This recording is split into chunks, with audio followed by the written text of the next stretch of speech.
Bonjour à tous, bienvenue à ce troisième webinaire Handi Focus.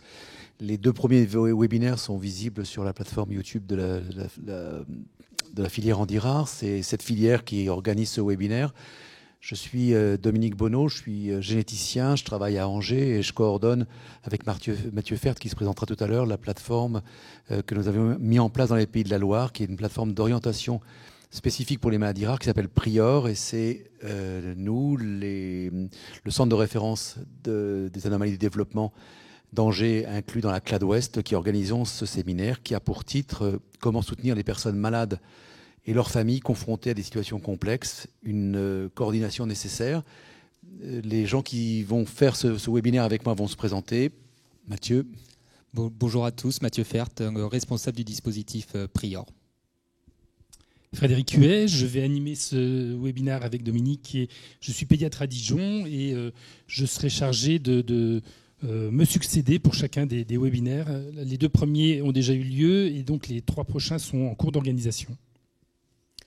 Bonjour à tous, je suis Dominique Lebert, maman d'une jeune adulte atteinte de sclérose tubéreuse de Bourneville et militante associative depuis 29 ans. Tout d'abord au niveau de l'Alliance Maladies Rares et je suis toujours administratrice de la STB et copartenaire donc de Prior. Donc ce webinaire est consacré à la meilleure façon de soutenir les personnes malades et leurs familles confrontées à des situations complexes. Dominique, pouvez-vous nous indiquer comment ce thème de webinaire a été choisi ?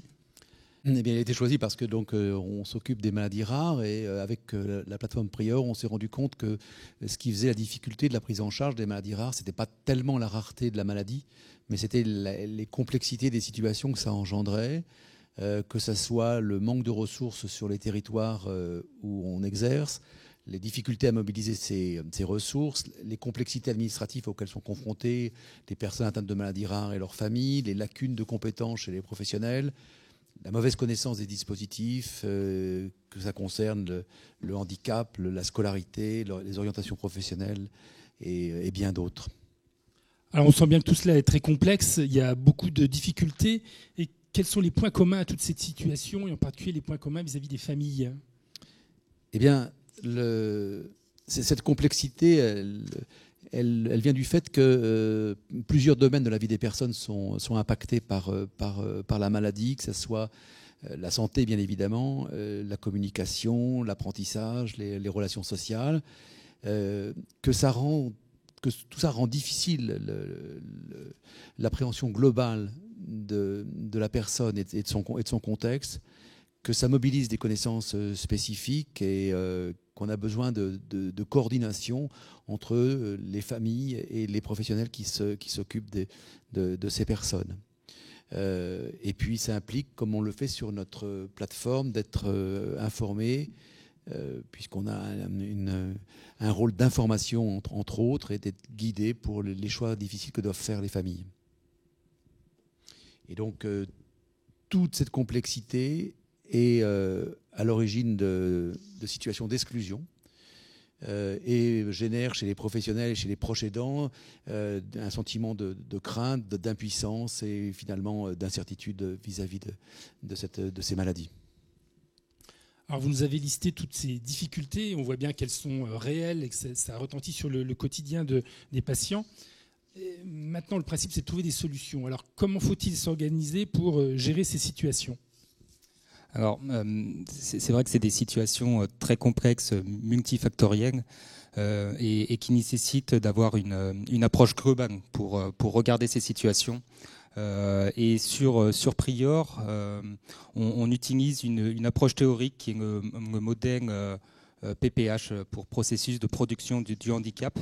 Même MDH, PPH, comme on voit sur la diapositive, modèle de développement humain. C'est un modèle québécois, écologique, qui permet d'appréhender des situations complexes de handicap. Et ce modèle précise finalement qu'une situation de handicap elle est la résultante de facteurs intrinsèques à la personne, sa maladie, les déficiences générées par la maladie, et l'interaction en fait de ces facteurs intrinsèques à la personne avec des facteurs environnementaux qui sont soit facilitants, soit qui créent des obstacles à la réalisation des habitudes de vie, à la participation sociale des personnes.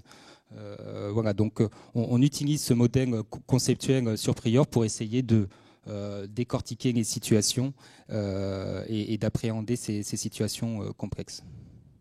Donc ça veut dire qu'on dépasse simplement les déficiences. Vous avez parlé d'obstacles. Et en pratique, dans le quotidien des patients, ces obstacles sont source de handicap très importants. Pouvez-vous nous décrire un petit peu ces obstacles dans la vie quotidienne des personnes malades ? C'est sûr que quand on prend cette approche, on dépasse une pure approche médicale des situations et on va regarder ce qui est bloquant dans l'environnement.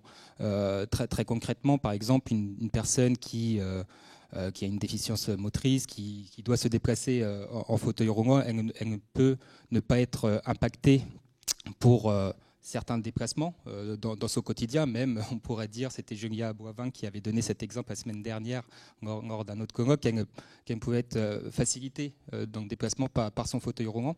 Mais évidemment, si elle arrive devant une bouche de métro où il faut descendre dans l'escalier, là, la situation de handicap est réelle parce qu'elle ne peut pas aller prendre son métro.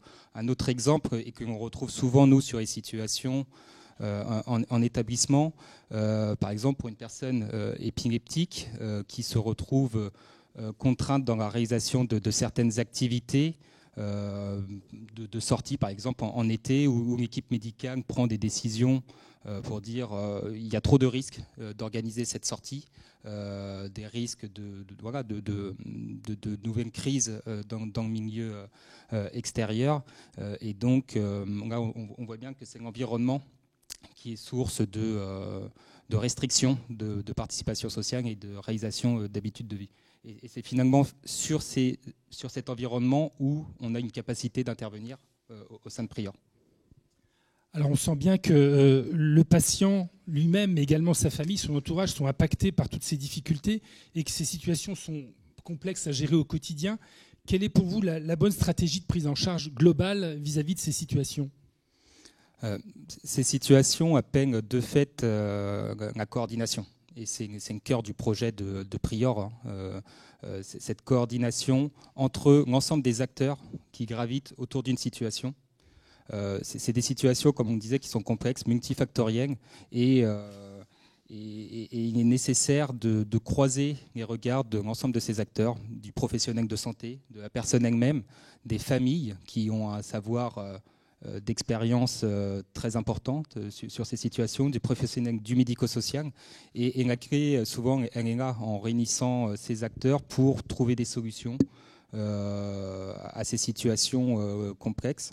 Le temps d'écoute aussi, qui est important, et justement pour capter ces savoirs détenus par l'ensemble des acteurs. Donc voilà, le cœur de l'intervention, la coordination. Un mot-clé très important, la coordination. Alors Dominique, on va beaucoup s'appuyer sur le dispositif Prior, mais il est probable que nos auditeurs ne connaissent pas forcément ce dispositif. Est-ce que vous pouvez nous dire de quoi il s'agit et surtout d'où il vient ce dispositif ? Oui, bien volontiers. Donc, en fait, c'est une histoire de rencontre. En 2004, avait lieu à Angers les secondes assises de la génétique. Et à la demande de Dominique Bonneau, les associations ont pu participer à ces assises en y tenant un stand. Et ça s'est très bien passé et on avait décidé de ne pas en rester là. En fait, on avait un constat simultané qui a été fait par rapport au désarroi des familles suite à une annonce d'une maladie génétique. Et l'autre concours de circonstances, c'est qu'au niveau de, à l'époque c'était la DRAS et la RH, avaient décidé de mettre au niveau du plan régional de santé, d'inscrire les maladies rares. Donc nous avons eu quelques mois de travail acharné pour pouvoir rendre une copie. Et on était arrivé au même constat, que ce soit du côté professionnel de santé que des associations, qu'il fallait une structure pour justement répondre et accompagner au mieux toutes ces familles suite à une annonce de maladie génétique. Et je confirmais notamment que moi, en tant que responsable d'association, on me demandait d'être bonne en tout, c'est-à-dire d'être psychologue, assistante sociale, ergothérapeute, médecin, etc. Donc il fallait absolument réfléchir ensemble à créer cette structure. Alors ça fait 20 ans et c'était déjà très préfigurateur des plans maladies rares, hein. Et alors, il y a 20 ans, cette initiative, elle avait comme objectif quel type d'organisation, quel type de fonctionnement? Quelles étaient les réponses possibles? Il s'agissait de créer une structure régionale pour aider les malades et leurs familles. Et essentiellement, au départ, c'était pour orienter les personnes vers les structures adaptées, qu'elles soient médicales ou médico-sociales, c'est-à-dire frapper à la bonne porte. Accompagner également sur le plan psychologique les personnes avec maladies rares et leurs familles. On était extrêmement souvent interrogés sur le recours aux moyens de compensation. C'est une question qui est récurrente, comment fonctionne la MDPH, et donc ça n'a pas beaucoup changé, ce côté-là. Nos rapports avec la MDPH les MDPH, puisqu'on est 4 départements, sont très très bonnes, mais elles n'ont pas toujours été, hein, Mathieu? Et puis également, il s'agissait d'aménager la vie quotidienne. Donc, au départ, on était une plateforme régionale d'information et d'orientation. Et puis, donc, il y a une deuxième brique qui est arrivée avec le schéma handicap rare. Donc, c'est un autre moyen de financement. Le Prior, au départ, était financé par l'ARS. Et puis, donc, le schéma handicap rare a donné lieu à des équipes ressources handicap rares, maladies rares, handicap rares. La frontière est très très ténue, et donc on a eu des moyens supplémentaires par la CNSA, la Caisse nationale de solidarité, et le H, je ne sais plus ce que ça veut dire, autonomie, pardon, oui, c'est ça. Donc on a eu des moyens supplémentaires. Et puis, dernier étage de la fusée, en 2020, dans le dernier plan maladies rares, il y a eu la création par la DGOS d'équipes maladies rares spécifiques. Ce qui fait que maintenant, on a eu de la chance dans notre région de mettre tous ces gens ensemble, tous les moyens ensemble, même s'il y a une diversité des organismes qui les versent. Et on est maintenant 10 équivalents temps plein sur la région à travailler dans ce domaine-là. On s'est élargi au médical. Enfin, nos missions sont élargies, mais on reste dans le même domaine. Et d'emblée, une place pour les associations? Oui, d'emblée, car nous étions persuadés tous ensemble que la proximité était importante, savoir exactement quels étaient les recours, mais à proximité notamment des 2 CHU Nantes et Angers, et bien connaître en fait déjà le secteur médico-social et social de notre région. Alors on a compris qu'il y a de nombreuses briques, des moyens qui ont été mis en œuvre, une coordination nécessaire. Et donc aujourd'hui, quelle est la situation une fois que cette construction s'est faite? Quelles sont les actions menées par Prior et comment ça fonctionne? Alors, oui, aujourd'hui, le dispositif, il est coporté par 3 entités. Je pense que c'est intéressant de souligner ça. Les 2 CHU de la région Pays de la Loire, le CHU de Nantes, le CHU d'Angers, et un 3e acteur, Viv3 Pays de la Loire, qui est un organisme gestionnaire d'établissements et de services médico-sociaux. Et dans la gouvernance, une présence forte d'associations. C'est ce qui fait vraiment l'ADN aussi du dispositif Prior, ce double portage sanitaire, médico-social, avec une implication des assos dans le pilotage du projet. Concrètement, après, sur les missions de Prior, de manière générale, on intervient sur 3 champs d'action aujourd'hui. Le premier et le plus important, c'est d'apporter un appui, un soutien aux personnes touchées par une maladie rare. Par personnes touchées par une maladie rare, on entend les patients eux-mêmes qui sont confrontés à une maladie rare, mais également les aidants, les familles qui nous interpellent, qui sont souvent en charge de la coordination de l'ensemble du parcours, mais aussi les professionnels du médico-social, les institutions, en tout cas les professionnels qui gravitent autour de ces situations qui peuvent interpeller le dispositif.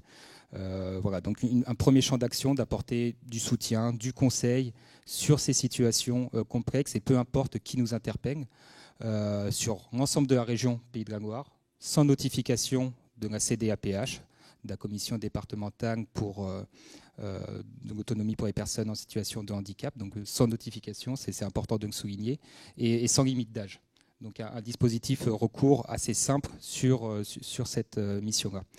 La deuxième mission, on la nomme aujourd'hui comme une fonction ressource sur le territoire, c'est-à-dire d'essayer de mieux faire connaître les difficultés rencontrées par les personnes touchées par une maladie rare et l'ensemble de des ressources aussi disponibles sur le territoire. Donc à ce titre, on essaye d'organiser des réunions d'information, des actions de sensibilisation, on anime des communautés de pratique, on y reviendra un peu plus tard, on diffuse de l'information. Et un troisième champ d'action depuis, dans le cadre plutôt des missions allouées aux plateformes d'expertise maladies rares, c'est d'apporter un appui aux centres de référence et de compétences maladies rares présents sur la région et de leur permettre de trouver des actions de mutualisation d'activités, notamment autour de l'éducation thérapeutique du patient, d'apporter un appui sur cette fonction-là, la mise en place d'une téléexpertise entre la médecine de ville et les centres experts, et d'améliorer aussi la visibilité de l'offre maladies rares sur la région. Sur le plan opérationnel, c'est très simple pour nous interpeller. C'est avant tout un guichet téléphonique, donc un numéro de téléphone ouvert sur des horaires de bureau où tout le monde peut nous interpeller. Une équipe mobile, Dominique Bonneau, vous l'avez dit, c'est 10 ETP aujourd'hui composés de référents parcours qui interviennent en appui des situations individuelles et une équipe de chargés de mission sur l'ensemble des actions collectives et d'appui auprès des centres de référence. 2 médecins coordinateurs, un rattaché au CHU d'Angers, Dominique Bonneau, et Yann Perréon sur le CHU de Nantes, qui est neurologue. Et surtout, on s'appuie sur un réseau d'acteurs pour essayer de trouver des réponses. Donc, le secteur associatif avec les associations qui sont là depuis le début du projet, les établissements médico-sociaux, évidemment. Dans le champ des maladies rares, finalement, l'ensemble des acteurs interviennent. Et donc, c'est eux qui sont les réponses aux situations et à nous d'orienter les familles vers ce réseau. Alors, on a vu qu'il y avait de nombreuses briques dans ce dispositif. Et avant de voir comment ça fonctionne en pratique, quelle est la place et la plus-value des associations au sein de ce dispositif ? Donc, en effet, donc les associations sont partie prenante depuis le début. Quand on dit association, en fait, on parle surtout de parents au sein des associations, de familles qui ont un vécu vraiment spécifique, très rare. Et ce vécu, en fait, on peut très bien le partager. Alors, avec les familles, c'est ce qu'on fait au sein des associations. Mais ce qu'on souhaitait, c'est aussi le partager avec les professionnels de santé, qu'on croise vraiment nos regards. Et si les professionnels de santé nous apportent en effet un savoir médical très précieux, nous, ça nous permet aussi de comprendre beaucoup mieux ce qui se passe au niveau de notre famille. Mais on peut aussi faire remonter ce qui se passe au quotidien. Car les familles le vivent au quotidien avec la maladie de leur enfant. Donc c'était cet échange de savoir qui était important. Donc j'insisterai sur la confiance qui s'est instaurée tout de suite, car actuellement, il existe de nombreuses formations pour les parents, pour les familles. On parle de patients experts, on parle de savoir expérientiel, mais c'est déjà ce qu'on a vécu tout de suite en créant Prior. Donc c'est vraiment ces échanges qui sont importants et cette confiance qui s'est instaurée dès le départ de notre projet. Et alors, dans l'autre sens, pour les associations, que peut apporter Prior ? On voit que manifestement, il y a une confiance mutuelle, d'excellentes relations dans ce dispositif. Mais pour les associations, que peut apporter Prior ? Prior, en fait, apporte aussi des connaissances donc en dehors du médical. C'est ce qu'on voulait aussi, c'est que ce soit l'environnement, comme disait Mathieu, qui soit bien pris en compte. La proximité qui permettait aussi de personnaliser l'accompagnement, que ce soit donc en effet par l'équipe de Prior ou par les associations. Et puis l'avantage aussi, c'est qu'on pouvait compléter en fait ce que Prior faisait par ce ressenti que nous, on a en tant que famille et parents. On y va avec nos mots. On a repris, je donnerai par exemple un exemple, tout de suite à la création de Prior, on a travaillé sur l'annonce du handicap, puisqu'il y avait eu des remontées de familles qui vraiment avaient mal vécu cette annonce. Et on a travaillé donc tout de suite, d'emblée, dès la création de Prior, sur la façon d'annoncer, même s'il n'y a pas de bonne façon d'annoncer ces nouvelles-là, mais comment annoncer aux familles, comment reprendre, et à ce moment-là, il y a eu justement les conseillères en génétique, conseillers ou conseillères en génétique qui ont pu jouer un rôle important, c'est reprendre en effet avec les familles l'annonce, avec nos mots, avec des mots pour faciliter, pour essayer d'accompagner au mieux ces familles. Alors, on a compris qu'il y avait beaucoup d'acteurs, beaucoup de dispositifs existants, beaucoup de briques, mais comment articuler tout ça et comment faire que la coordination de mots-clés que vous aviez évoqué tout à l'heure puisse fonctionner avec les acteurs du territoire ? Alors, c'est toujours un travail au quotidien, c'est ce travail de coordination entre l'ensemble des acteurs. Depuis quelques années, on expérimente deux outils, plusieurs outils pour faciliter cette coordination entre les acteurs que je vais vous présenter. Le premier concept, c'est celui des communautés de pratique que l'on développe depuis 4 ans maintenant sur différentes thématiques.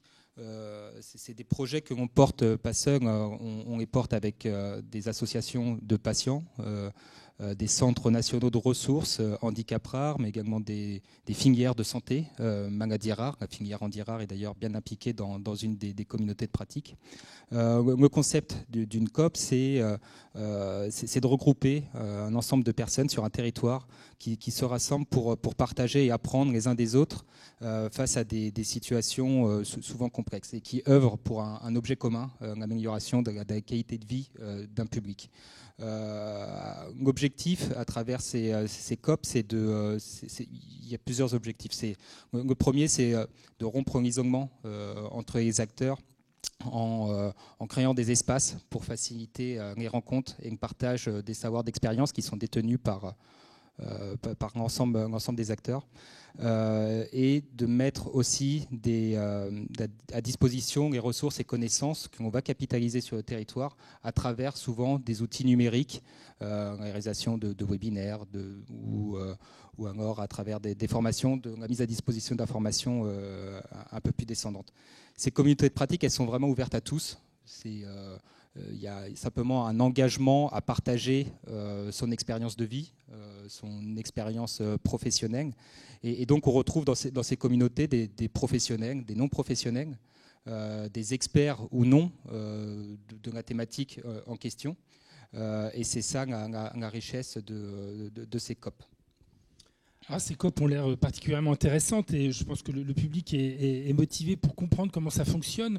Est-ce que vous pouvez nous donner des exemples de production de ces COP et est-ce que ça aboutit à des outils? Est-ce que ça aboutit à des réflexions et ensuite il faut redescendre sur le terrain? Montrez-nous comment ça peut fonctionner pour les acteurs. Ouais. Alors les COP, elles produisent, donc il y a plusieurs formes d'espace et de production. On réalise des webinaires sur des thématiques précises. Par exemple, dans la COP autour des situations complexes de handicap que l'on anime avec le CRN CREPSI, on a produit un webinaire, plusieurs webinaires, mais sur la pérédance, sur l'accès aux soins somatiques pour un public avec des troubles du comportement. Les communautés de pratique aussi proposent des espaces de rencontres entre acteurs. Donc on anime dans ce cadre-là des groupes d'échange de pratiques sur le syndrome Prader-Willi, par exemple. Ou encore dans la COP épilepsie handicap, il y a un groupe qui s'est constitué pour créer une maquette pédagogique à destination de sensibilisation à l'épilepsie à destination des collégiens. Un travail de cartographie des dispositifs de coordination sur la région Pays de la Loire. Enfin bon, voilà, il y a un certain nombre de productions et d'outils que proposent les COP qui se basent finalement vraiment sur la rencontre entre les personnes, la mise à disposition d'informations à distance et le développement de nouveaux projets. C'est aussi des espaces qui sont des laboratoires pour porter des projets collectifs et essayer d'améliorer la prise en charge des personnes confrontées à des situations complexes ou touchées par une maladie rare. Alors, en vous écoutant, je suis assez impressionné par votre capacité à à coordonner tout ça, à absorber des acteurs et à les convaincre de participer à vos réseaux, parce que ça nécessite beaucoup de monde, au-delà des acteurs dédiés directement dans Prior, vous devez regrouper beaucoup de monde. Est-ce que vous avez d'autres exemples d'expériences à nous montrer précis? J'entends parler par exemple du réseau Coquillage. Oui, les communautés de pratique, c'est un modèle conceptuel qu'on a développé avec des partenaires dans le champ du handicap rare et des maladies rares. Mais finalement, cette coordination et ces réseaux, il y en a beaucoup sur les territoires, et il y en a qui existent depuis un certain temps.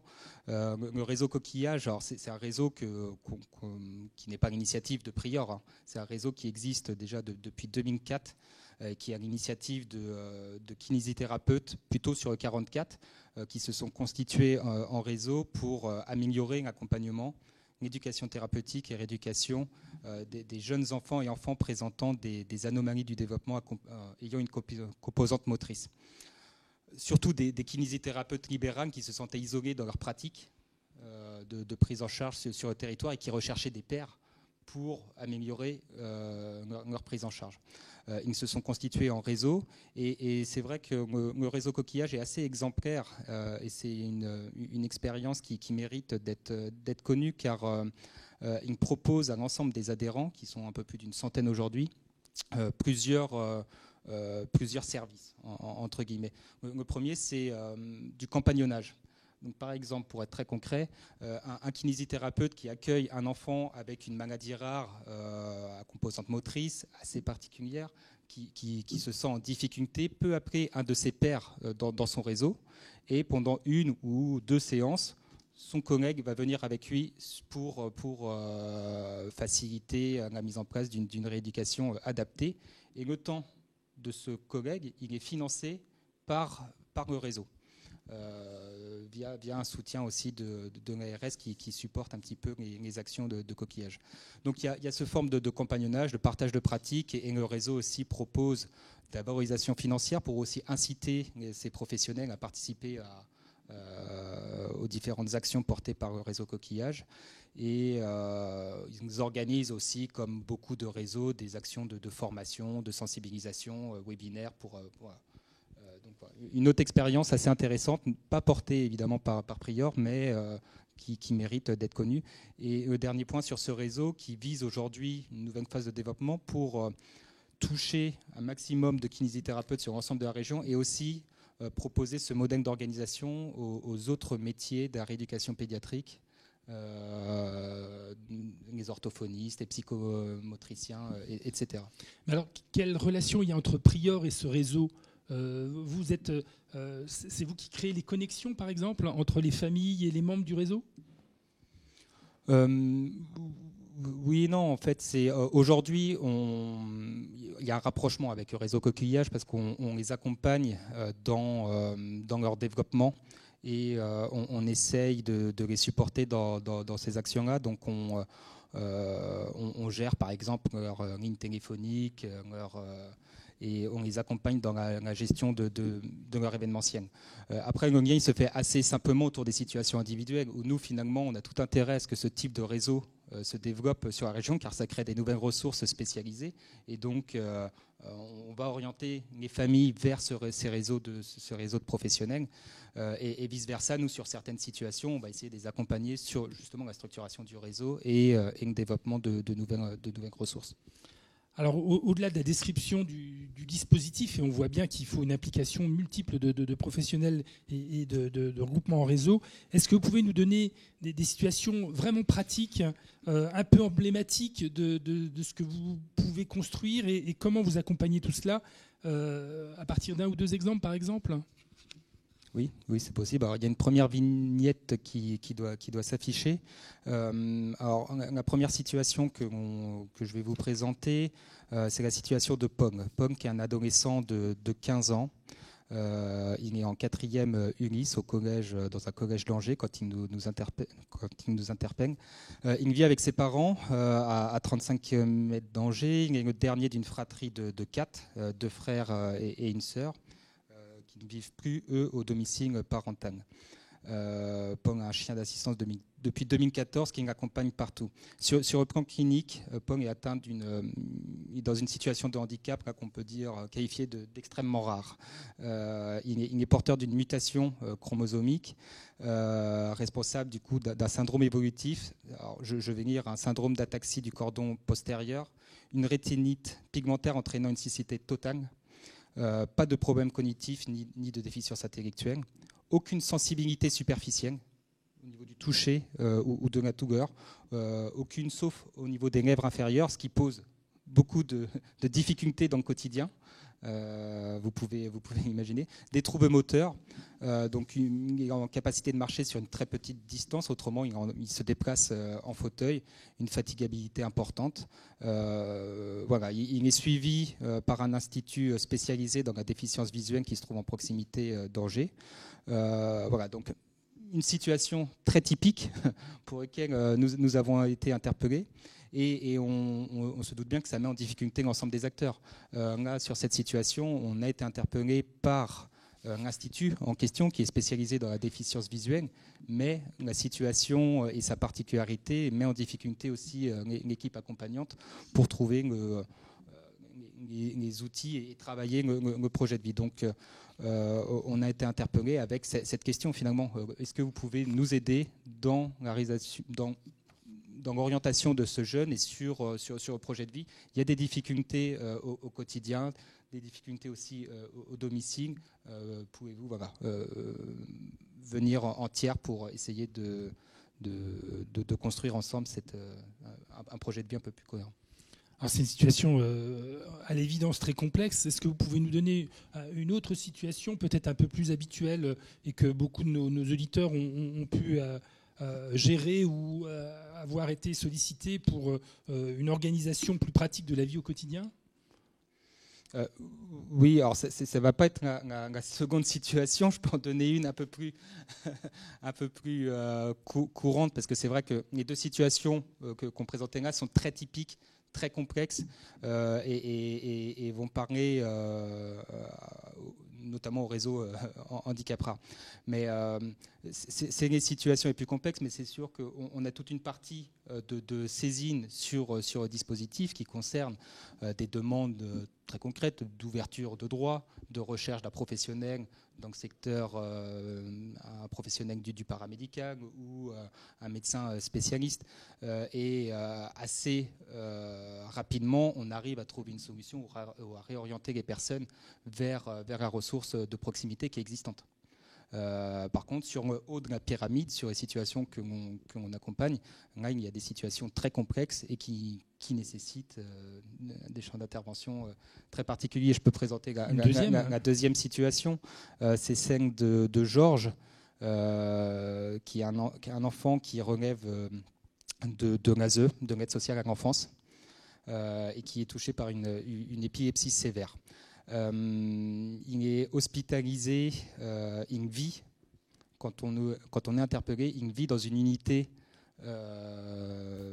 pédiatrique au sein d'un hôpital psychiatrique. Donc son lieu de vie principal est l'hôpital. La sollicitation de Prior se fait par la MDPH, qui est en difficulté là aussi pour travailler le projet de ce jeune, l'orientation de ce jeune qui, de par sa déficience neurologique et son épilepsie, met en place des troubles du comportement assez importants, mais on peut le comprendre en ayant ce cadre de vie et de cet environnement. Et un peu tout le monde se rejette la bague sur cette situation, tant l'ASE qui est en difficulté pour trouver des solutions, les familles d'accueil sont mises en échec, les maisons d'enfants à caractère social qui peuvent accueillir sont également mises en échec par rapport à la spécificité, par rapport au handicap de la personne, du jeune, et également les établissements médico-sociaux, les IME, refusent l'admission malgré plusieurs tentatives par peur d'être isolés aussi sur une telle situation, avec des réponses, les moyens, je lis entre guillemets, les moyens nécessaires en termes d'encadrement pour répondre aux besoins spécifiques d'accompagnement sur le plan comportemental ne suffisent pas sur l'institution. Malheureusement, sur ces situations, c'est souvent le type de réponse que les personnes peuvent avoir auprès des établissements. Et donc, nous, on intervient sur cette situation auprès de la MDPH pour faciliter la mise en place d'une réponse collective sur cette situation très particulière. Alors, une fois ces sollicitations faites, il est nécessaire d'avoir le retour des familles. Est-ce que pour vous, pour les associations par exemple, vous avez pu constater un véritable changement dans l'appréhension du handicap, dans le vécu des familles au quotidien grâce à ce dispositif ? Oui, bien sûr, je peux témoigner notamment parce que je siège donc comme administratrice à la CDAPH, c'est la commission qui accorde les aides au niveau de la MDPH. Il a fallu du temps, mais maintenant, systématiquement, pour les situations complexes, les situations de maladie rare ou de handicap rare, souvent Prior est annoncé comme outil d'évaluation, en fait, comme support. Donc, ce qui fait que la prise en charge financière, notamment, qui est accordée par la CDA, est beaucoup plus rapide. Il y a moins d'errance, ça traîne moins, puisqu'en fait, l'évaluation a pu être faite plus rapidement grâce, en fait, à l'appui de Prior. Alors concrètement, face à toutes ces situations, Prior, et je l'imagine sollicité très très régulièrement, quelles sont les réponses que vous pouvez concrètement apporter à la fois aux malades et aux familles ? Qu'est-ce que Prior peut mettre en œuvre ? J'imagine que Prior n'a pas de moyens directs, mais plutôt le système de coordination qui répartit les moyens. Effectivement, c'est pas nous qui avons les réponses aux demandes exprimées. Hein. C'est les ressources du territoire, c'est les acteurs du territoire qui ont les réponses. Et donc les dispositifs de coordination comme Prior, et il y en existe d'autres sur le territoire, ont ce rôle finalement d'orienter vers les ressources de proximité. Concrètement, nous, dans notre fonctionnement, la première étape, c'est d'évaluer la situation, mais de manière globale, et d'essayer de retracer le parcours de vie de la personne, identifier là où il y a eu des points de rupture, là où il y a des ruptures déjà de réaliser, réaliser une synthèse médicale. On a la chance d'être porté par les centres hospitaliers, donc on peut accéder aussi dans la continuité parfois du diagnostic au dossier médical de la personne, ce qui est souvent précieux pour faire une synthèse médicale. Cette évaluation des besoins, elle se traduit aussi par la possibilité pour les référents de parcours d'aller au domicile de la personne ou dans son lieu de vie. Par exemple, si je reprends la situation de Georges, qui était accueilli dans une unité pédiatrique dans un hôpital psychiatrique, les référents de parcours se sont rendus à l'hôpital, se sont rendus dans la famille d'accueil qui avait essayé des temps d'accompagnement le week-end.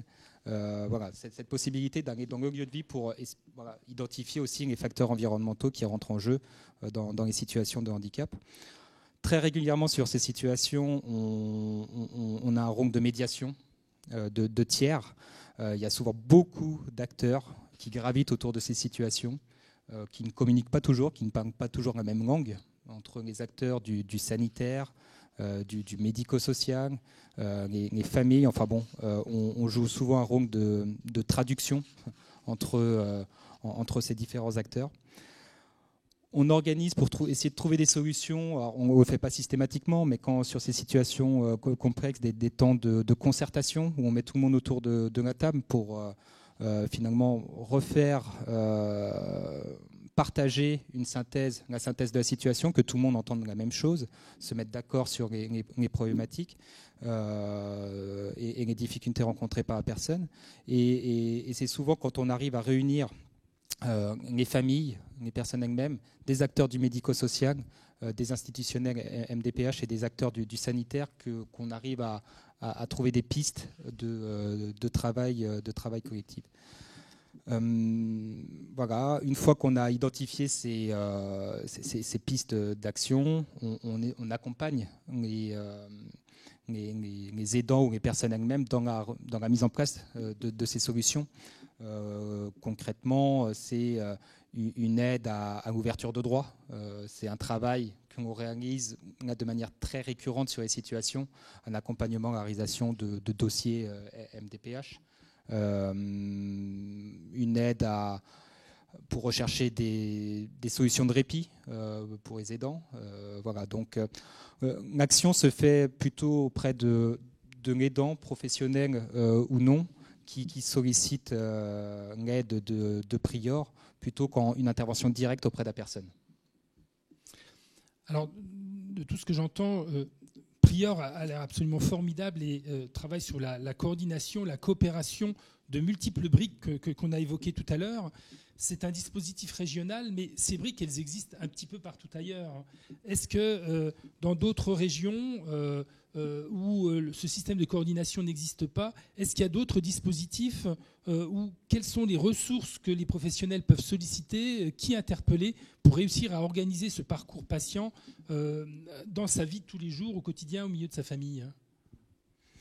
Ouais, effectivement, aujourd'hui, il y a un certain nombre de nouveaux dispositifs de coordination qui fleurissent sur les territoires. Alors ces dispositifs, parfois, nous interviennent à un niveau régional, parfois à un niveau départemental, parfois sur un échelon encore plus bas, au niveau d'un bassin de vie. Je vais vous parler de 3 dispositifs que l'on rencontre à peu près sur l'ensemble des régions. Et qui peuvent être des portes d'entrée, même si ils ne font pas exactement les mêmes missions que Prior, mais peuvent être des portes d'entrée pour trouver des solutions sur les territoires. Le premier, c'est un dispositif structuré dans le cadre du second schéma national handicap rare, une politique portée par la CNSA. Dominique Bonneau vous en a parlé au début. C'est le réseau des équipes relais en handicap rare. On a la chance sur Prior finalement d'avoir intégré l'émission d'équipes relais au dispositif Prior, ce qui nous permet d'avoir des moyens complémentaires. Mais on retrouve ces équipes relais, vous voyez sur la carte, sur l'ensemble des régions.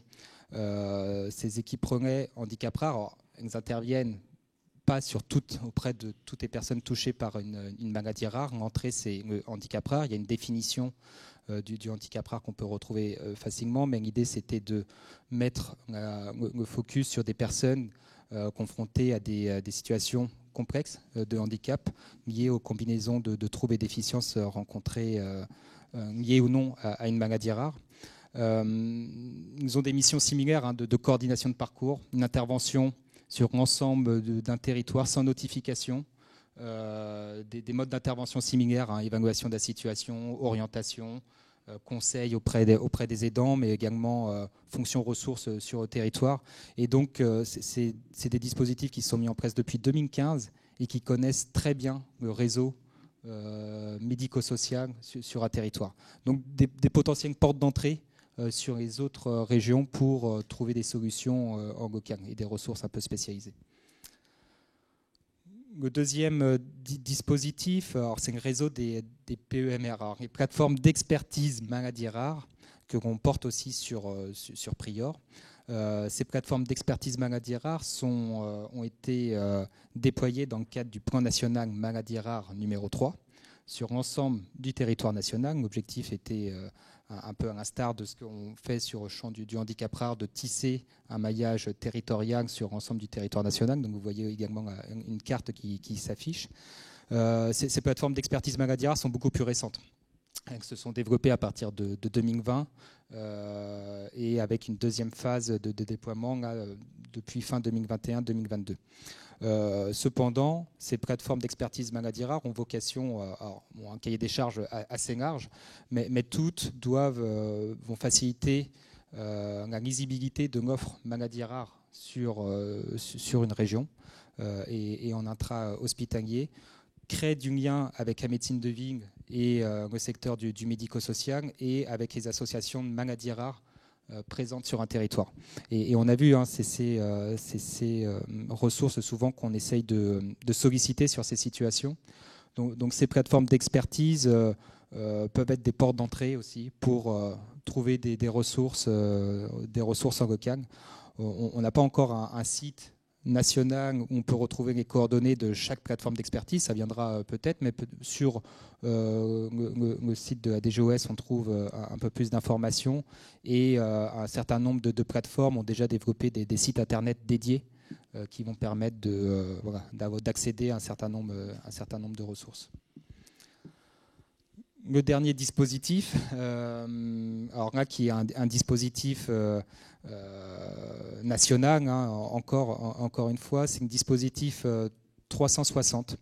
Je le mentionne, il est assez récent aussi. Le 360, c'est avant tout un numéro de téléphone, un numéro vert, le 0800 360 360, qui se développe depuis la crise du Covid, a accéléré sa mise en place, mais c'était dans les tuyaux déjà depuis un moment.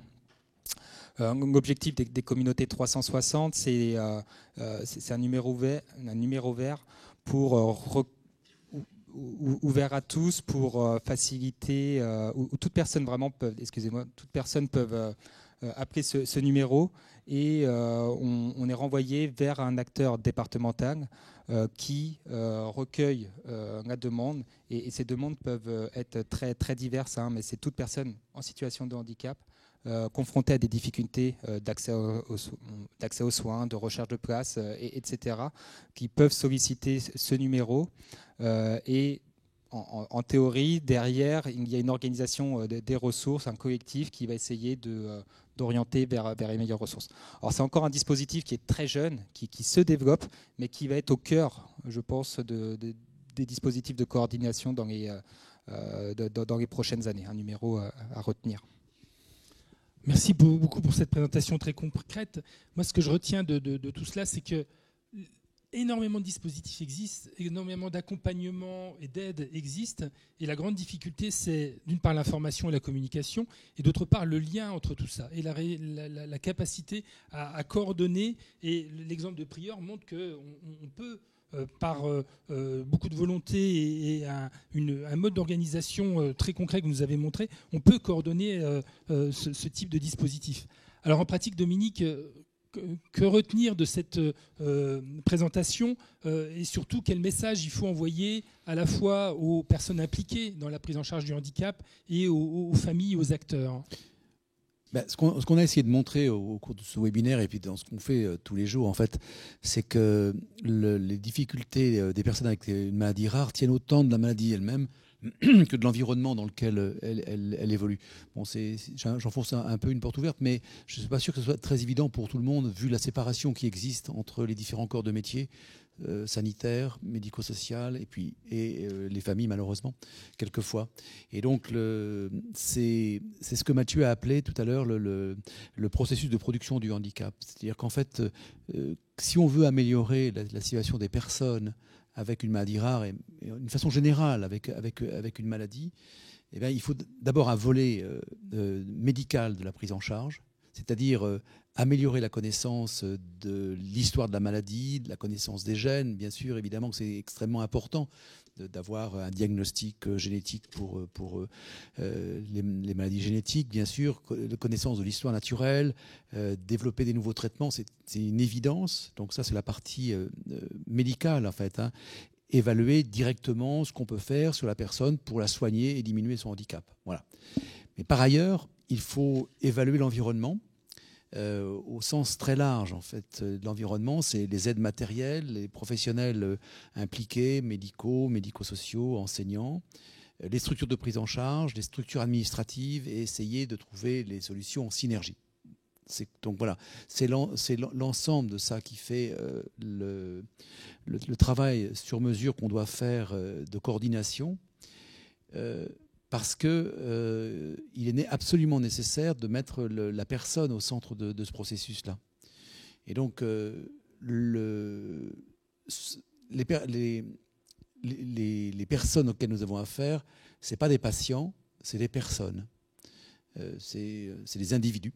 Et ça, c'est vraiment une notion extrêmement importante. Je pense qu'il faut, à mon sens, bannir le mot patient de notre vocabulaire, parce qu'il a un contexte uniquement médical, et que la personne est absolument un tout. Et on a développé un concept dans la région qui est la personnomique.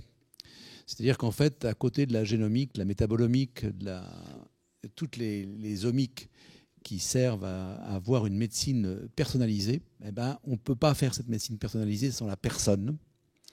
Et c'est le message qu'on essaie de faire passer. Il faut mettre à côté de tout ça la personnomique. Bravo Dominique, c'est un joli concept et souligner le fait que tout n'est pas médical et que la vie d'un patient ne se résume pas à son processus médical, mais c'est une personne comme les autres. C'est vraiment un concept tout à fait passionnant et presque philosophique. Juste enfin, comme ça, en aparté, il y a en fait il y a que 2 spécialités médicales qui se sont rendues compte avant les autres, c'est les pédiatres et les gériatres, parce que quand on laisse sortir un enfant tout seul, il s'en sort pas, et quand on laisse sortir une personne âgée toute seule, elle s'en sort pas non plus. Voilà.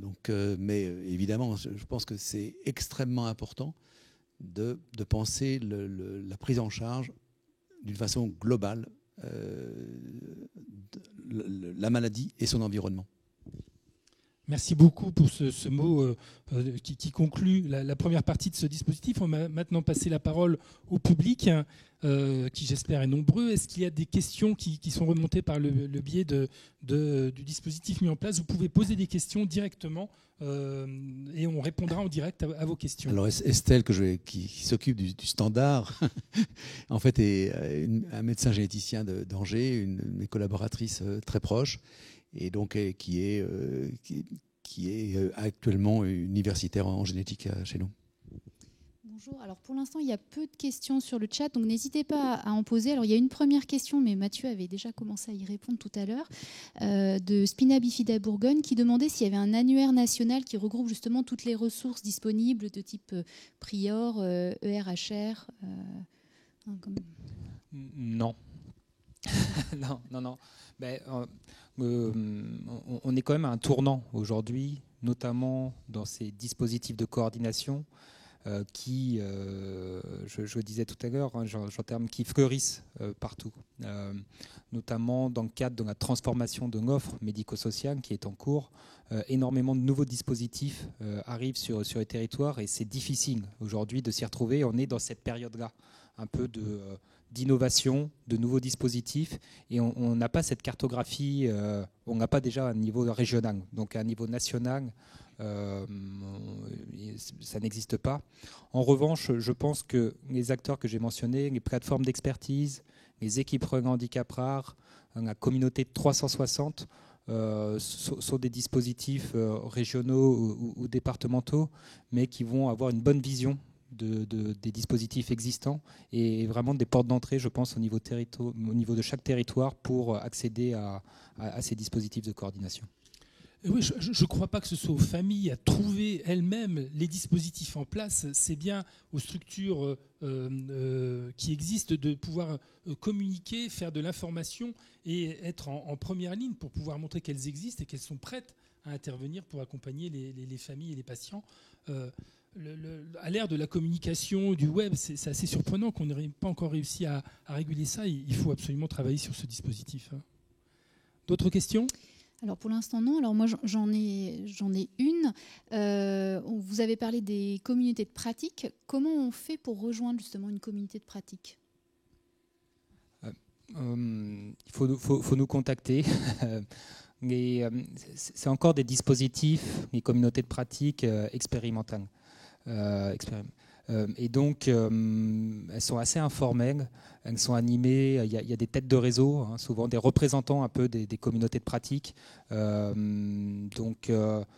Pour celles que l'on anime, nous, la porte d'entrée peut être via Prior. Mais après, je pense que plus une communauté de pratique fonctionne, plus on a de représentants. Et c'est via ces acteurs-là où on capte de nouveaux membres. Je pense que vous pouvez en témoigner aussi. Moi, je pourrais rajouter, c'est plus on en fait et plus on a envie d'en faire. Et c'est vraiment l'occasion d'échanger avec les patients, avec les familles, avec les professionnels et de travailler ensemble justement pour faire évoluer en fait tout ce monde médico-social et social. On a encore eu un exemple cette semaine où on s'est retrouvés pour travailler sur l'autodétermination des personnes handicapées et on a vraiment vu une volonté aussi de la part des professionnels d'échanger avec nous, familles, et on s'est dit, mais pourquoi pas relancer une communauté de pratique pour ce sujet-là, quoi. C'est vraiment aussi un dispositif intéressant pour se mettre autour de la table, et c'est vrai qu'on a pris cette habitude en région, et je pense que aussi bien les professionnels, là vous parliez justement de communiquer sur ces dispositifs, mais les professionnels commencent à bien connaître priors connaissent l'ensemble des dispositifs existants sur la région. Et on voit un engouement en fait maintenant de la part de ces professionnels et des familles qui ont envie aussi de rejoindre ces communautés. Il faut faire des petits maintenant. Alors, juste une précision, je ne sais pas si vous avez bien suivi, enfin les gens qui sont sur le webinar. Donc, une communauté de pratique, c'est un concept qui vient de l'industrie. Qui vient de l'industrie où en fait l'industrie automobile et l'industrie pharmaceutique avaient développé c'est-à-dire qu'en fait il y a pour les métiers en fait des connaissances qui sont des connaissances diffuses, qui sont des connaissances d'expertise qui ne sont pas reconnues. Donc, je parle dans le monde de l'industrie. Et donc, c'est pareil pour le médical et le médico-social. Donc, le médical, bien sûr, il y a des protocoles. Voilà, mais il y a beaucoup de connaissances diffuses, des familles, des connaissances d'expérience, voilà. Et donc c'est en ça que les communautés de pratique arrivent à catalyser ces connaissances diffuses. Et donc pour être plus précis, donc Mathieu et Prior ont monté une communauté de pratique épilepsie avec le centre ressources épilepsie et phare, donc c'est ça, et puis une association Ariane Épilepsie. Donc cette communauté de pratique était dans la région Pays de la Loire et maintenant elle va diffuser au niveau national. Donc il va y avoir une extension au niveau national. Et une des deuxièmes communautés de pratique sur lesquelles on travaille, c'est les troubles du comportement. Avec le CREPSI qu'il a cité tout à l'heure, le CREPSI en fait c'est une structure de psychiatres qui travaille là-dessus, et les troubles du comportement au sens large. Et Mathieu, il y en a une autre qui est en gestation ? Oui. Alors, pour être vraiment précis, sur la communauté de pratique épilepsie, il y a l'équipe Progrès Bretagne aussi qui est à l'initiative. C'est une communauté de pratique à un niveau interrégional. Elles ont des champs, des zones territoriales variables. Dans le cadre de la communauté de pratique, situation complexe de handicap, qui travaille sur les personnes qui ont des troubles du comportement, il y a énormément de thématiques qui vont se mettre au travail dans le cadre de cette COP. Et voilà, sur des groupes d'échange autour du syndrome Prader-Willi. Il y a également des groupes d'échange autour de la surdicécité. Voilà. Après, c'est vraiment un outil, un modèle conceptuel que nous, on pousse sur la région, car on trouve qu'il y a vraiment du sens à développer ces actions, et c'est vraiment un outil pour faciliter la coopération intersectorielle et un des espaces pour que les patients eux-mêmes et les familles puissent s'exprimer. Alors là, j'ai une question de quelqu'un qui dit « Bonjour, mon fils de 37 ans est en Belgique depuis plus de 3 ans. Les administrations responsables, ministères, ARS et conseil départemental se rejettent la responsabilité. Que faire ?»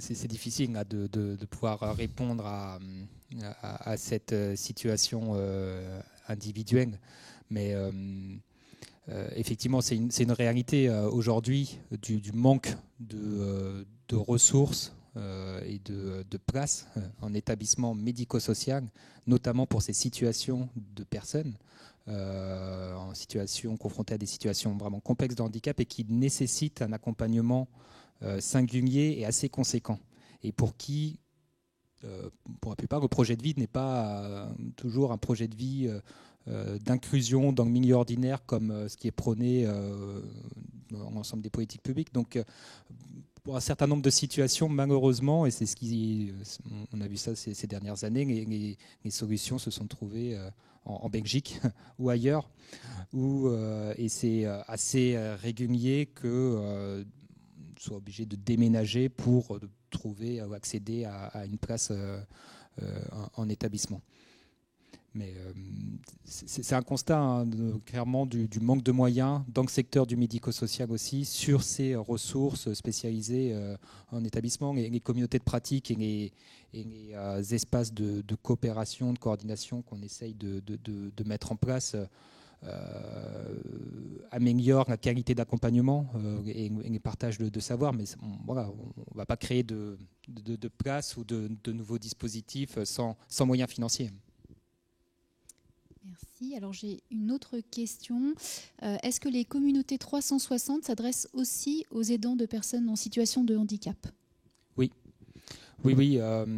Tout le monde peut solliciter le 360, les personnes elles-mêmes, les aidants, les professionnels qui gravitent autour des situations. C'est vraiment un numéro ouvert à énormément, il y a énormément d'ambition derrière ce numéro. Après, les réponses vont se construire, mais c'est une organisation assez intéressante, une volonté un peu par le haut, hein, c'est quelque chose qui vient du national, mais pour organiser et trouver des réponses collectives avec une seule porte d'entrée. Pour compléter l'histoire des places, et ce qui complexifie encore la prise en charge sur le territoire français, c'est que les ARS ont mis en place des structures qui sont différentes d'une ARS à une autre. Chez nous, l'ARS a mis en place des structures pour pallier aux situations d'urgence. Mathieu en parlera mieux que moi. Mais ce dispositif est différent en Bretagne, est différent ailleurs. Et donc, c'est vrai que ça manque vraiment d'harmonie, d'harmonisation. Et puis, ça manque aussi de GPS pour s'y retrouver. Alors justement, je rebondis sur ce constat. La pratique médicale a-t-elle évolué avec la mise en place de tous ces dispositifs d'accompagnement médico-social ? Est-ce que pour un médecin d'il y a 20 ans et d'aujourd'hui, il y a de grands écarts de fonctionnement vis-à-vis de la relation que ce médecin va avoir avec le patient, sa famille ? Est-ce que vous avez vu évoluer la pratique médicale ? Oui, je pense que ce que j'ai vu, enfin bon, c'est peut-être une expérience personnelle, j'ai vu le décloisonnement en tout cas un essai de décloisonnement entre le médical et le médico-social. Il y a une vingtaine d'années, je veux dire, les rapports entre les pédiatres et puis les IME étaient inexistants. Enfin, il y avait des médecins qui travaillaient dans l'IME et c'est à peu près tout. Mais pour la prise en charge, ça n'intervenait pas. Et donc, alors peut-être qu'on a œuvré, nous, davantage dans les pays de la Loire, mais j'ai cette impression quand même que le travail avec les familles, hein, vraiment, a été... et c'est le jour et la nuit par rapport à il y a une trentaine d'années, enfin, je pense, hein, Dominique. Voilà, donc c'est ça, ce qui a évolué, c'est ça. Les médecins sont probablement descendus un peu de leur piédestal, même sûrement, de façon à travailler en coordination avec la vie à l'extérieur de l'hôpital, je pense. Ils sont descendus de leur piédestal, mais ça les a aussi bien arrangés de pouvoir être soulagés de toutes ces grandes difficultés de prise en charge au-delà du pur médical, et de pouvoir s'appuyer sur des structures et des coordinations qui, elles, sont efficientes. J'ai une autre question, à moins qu'Estelle en ait, qui concerne la formation dans les établissements et la communication de la formation. J'imagine que vous coordonnez des parcours, des dispositifs d'information au sein des établissements. Est-ce que ça leur permet, est-ce que vous avez un retour qui permet de témoigner que ça les monte en compétences et que ça leur permet d'offrir d'autres solutions, de nouvelles solutions aux patients ? J'ai utilisé le mot patient, je suis désolé. Oui, c'est dans nos modes d'intervention, de mobiliser. On est souvent sollicité par des équipes pluridisciplinaires du médico-social qui souhaitent avoir une information médicale sur une maladie rare, par exemple, parce qu'ils sont confrontés à un patient qui... il y a un diagnostic de posé de maladie rare, son comportement évolue et ils souhaitent avoir des billes en fait, pour travailler leur projet d'accompagnement et savoir si ces nouveaux troubles du comportement résultent d'une évolution de la maladie ou de facteurs environnementaux. Et donc dans ces cas-là, effectivement, on vient avec... on essaye de solliciter des médecins experts pour apporter une information. C'est pas toujours... on sent la plus-value sur la situation et la prise en charge, mais l'impact réel de ces nouveaux dispositifs ou des communautés de pratique, il est difficilement évaluable. aujourd'hui.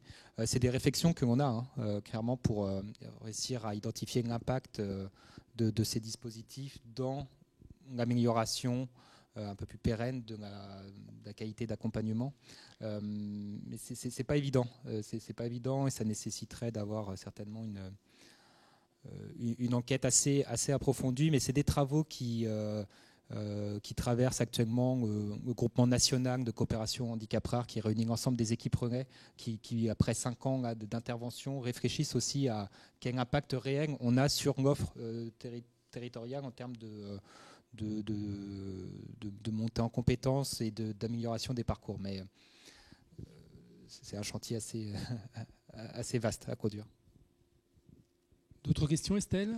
Alors non, j'ai la personne qui nous parlait de son fils de tout à l'heure, donc qui rebondissait en disant que des fonds ont été fléchés en 2000 pour financer les rapprochements familiaux et que le projet d'extension pour le retour a été refusé faute de financement, que évidemment le Covid a pris également des financements, voilà, et que la maladie rare est toujours là. Mais sinon, pour l'instant... Alors, il y a une notion qui aujourd'hui se développe beaucoup, c'est la notion de patient expert et de parents ou d'aidants experts. Est-ce que votre dispositif essaie de s'appuyer, essaie de dynamiser ce type de concept ? Et est-ce que vous avez déjà des retours d'expérience autour de ces concepts et de leur utilisation ? Oui, c'est un sujet qui nous traverse et qui est présent, je pense, au sein de Prior. Ça fait partie de l'ADN de Prior, même dans la construction de Prior. Finalement, elle regroupait l'expertise des familles et des personnes elles-mêmes pour améliorer la prise en charge. C'est clairement des nouvelles notions qui émergent aujourd'hui dans tous les secteurs. Notamment dans le secteur de la santé mentale, qui est un secteur où les dispositifs de père aidant sont les plus développés. Mais c'est clairement aujourd'hui des objets de travail pour Prior. On en discutait en aparté avant ce tour de webinaire, mais que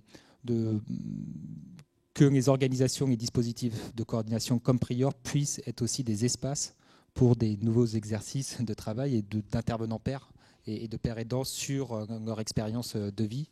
Il y a des expériences intéressantes dans le champ des maladies rares. Je nommerai les compagnons maladies rares en Nouvelle-Aquitaine. C'est un projet expérimental porté par l'Alliance maladies rares.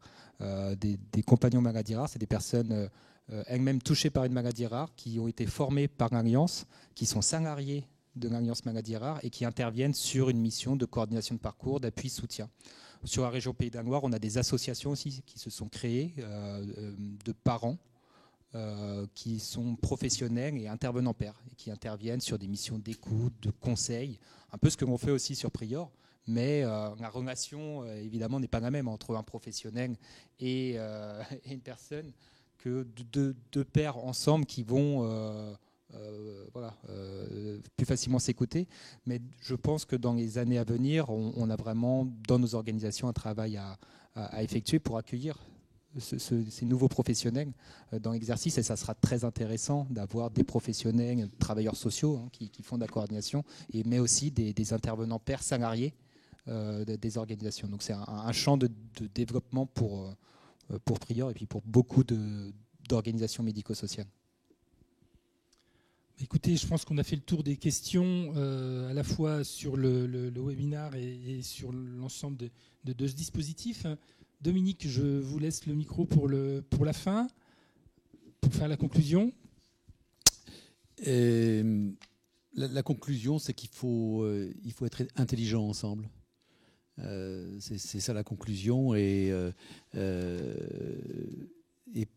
donc j'espère qu'on l'a montré. Donc ce webinaire, j'espère qu'il aura été utile. Vous avez été nombreux à nous rejoindre ce soir. Je ne sais plus, 85, je crois, à un moment. En tout cas, j'ai vu ça, non ? C'est à peu près ça. Les prochains webinaires seront celui qui va être organisé par la CLAD Sud-Est, c'est-à-dire Lyon, et qui fera le focus sur certains syndromes fréquents en dits rares. Ça sera réalisé en l'été 2022, l'été prochain. En 2023, nos collègues de Bordeaux prendront le relais pour le CLAD Sud-Ouest et la Réunion, et ils aborderont le thème du dépistage néonatal. Et pour finir cette série de webinaires, c'est l'équipe de Lille qui présentera pour le CLAD Nord-Est les anomalies de développement des membres. Et nous vous rappelons qu'il est possible de re-regarder ces focus depuis la chaîne YouTube de la filière Handy Rare, et que ce webinaire, enfin celui auquel vous avez assisté, sera disponible dans quelques semaines. Et tous les intervenants ici ce soir, on vous remercie d'avoir assisté à cet Handy Focus et on vous souhaite une bonne soirée.